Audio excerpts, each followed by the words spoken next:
Hello everyone, science practice bit చూద్దాం. అందులో first question, నీటి ఆవిరి సాంద్రీకరణ ఫలితం. ఆప్షన్ 1 వర్షం, 2 మంచు కురియడం, 3 వడగండ్లు పడడం, 4 పైవన్నీ.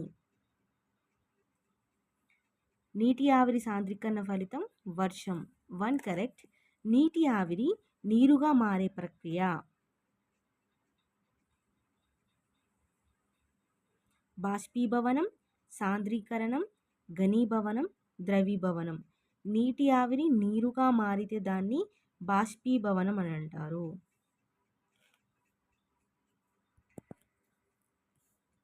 నీటి ఆవిరి నీరుగా మారే ప్రక్రియ సాంద్రీకరణం. Correct answer second one. బాష్పీభవనం అంటే నీటి ఆవిరిగా మార్చడం. ఇక్కడ చూడండి, నీటి ఆవిరిగా మారిస్తే దాన్ని బాష్పీభవనం అంటారు. నీటి ఆవిరిని నీరుగా మారిస్తే దాన్ని సాంద్రీకరణం అంటారు. ఇక్కడ నీటి ఆవిరి నీరుగా మారే ప్రక్రియను సాంద్రీకరణం అంటారు. వాన చినుకుల వ్యాసార్థం 0.02 అంగుళాల నుంచి 0.031 అంగుళాలు.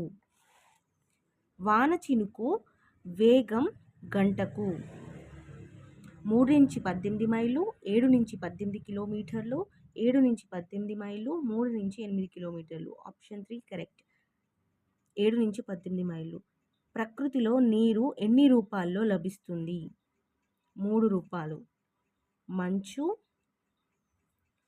నీరు, నీటి ఆవిరి.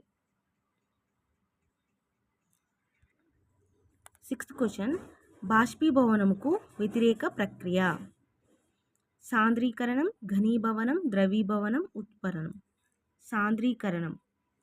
బాష్పీభవనంకి వ్యతిరేక ప్రక్రియ. బాష్పీభవనం అంటే ఏంటిది? నీటిని నీటి ఆవిరిగా మార్చడం. దీని వ్యతిరేక ప్రక్రియ నీటి ఆవిరిని నీటిగా మార్చడాన్ని సాంద్రీకరణం అంటారు. మన రాష్ట్రంలో వర్షాలు సాధారణంగా కురిసే సమయం జూన్ నుండి సెప్టెంబర్. నీటి బాష్పీభవనం దీనిపై ఆధారపడును. ఉష్ణోగ్రత, గాలి వేగము రెండింటి మీద ఆధారపడి ఉంటుంది. Option 3 correct. మేఘాలు ఏర్పడటంలో ఇమిడి ఉన్న ప్రక్రియ బాష్పీభవనం. గొడుగును రూపొందించిన దేశం ఈజిప్ట్.